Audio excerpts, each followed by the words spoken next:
नमस्कार मित्रों, मैं जे के लूथरा, हास्य व्यंग रचनाकार, आज एक बार फिर से एक नई रचना के साथ आप लोगों के सामने हूँ। मेरी आज की रचना का शीर्षक है चुनावी दंगल। एक दिन हम दफ्तर में बैठे ज़रूरी काम निपटा रहे थे और अपने सहयोगी मित्रों को कर्तव्य निष्ठा का रोब जमा रहे थे कि तभी हमारे एक मित्र दौड़ते हुए आए और आकर हमें ये समाचार सुनाए कि आने वाली 15 तारीख को हमारे देश में चुनाव होने जा रहे हैं। मेरी मानिए लूथरा जी, आप भी खड़े हो जाइए। हमने कहा, बंधु आप तो हमारी मित्रता का दम भरते हैं, फिर हमसे ये दुश्मनी क्यों निभाना चाह रहे हैं? क्यों मुझ जैसे सीधे साधे इंसान को इन तेज तर्रार लोगों के साथ लड़वाना चाह रहे हैं? हमारे तीखे और कटु वाक्य सुन वे सज्जन अधीर हो गए और अपने मुखमंडल पर हमारे शुभ चिंतक का लबादा और गंभीर हो गए। तत्पश्चात उन्होंने शब्द जाल का ऐसा चक्कर चलाया कि हमारी तारीफ में पूरा 40वां पढ़ सुनाया।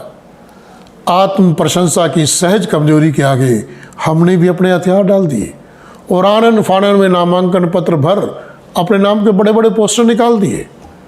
बस उसी दिन से हमारे इर्द गिर्द चाटुकार मित्रों की भीड़ जमा होने लगी। चाय, नाश्ते और काफ़ी के भारी भरकम बिलों से हमारे जेब की बखिया उधड़ने लगी। हमारे ये मित्र हमें चुनाव का गणित समझा रहे थे और हर हिसाब से हमारी जीत दिखला रहे थे।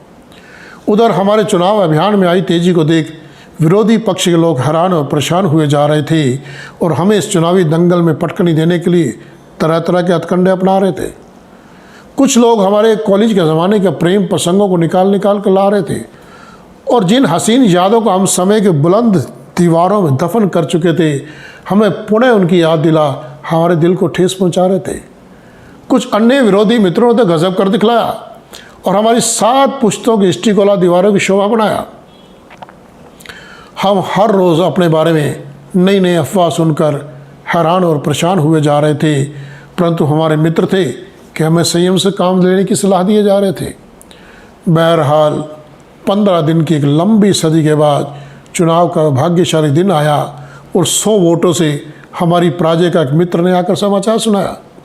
हमारे मित्र इस हार का मातम मना रहे थे और हम इस हार के अगणित कारण गिना रहे थे, परंतु मैं मन ही मन इस हार में भी एक अजीब सा सुकून पा रहा था और मन ही मन उस परम पिता परमात्मा का शुक्र मना रहा था कि हे मेरे परवरदिगार, आपका लाख लाख शुक्र है जो आपने मुझे विजय श्री नहीं दिलाई, क्योंकि अगर हम जीत जाते तो लोग हमें आसमान की बुलंदियों पर बिठा देते, हमारी झूठी तारीफों के पुल बांध हमारी बुराइयों को छुपा देते।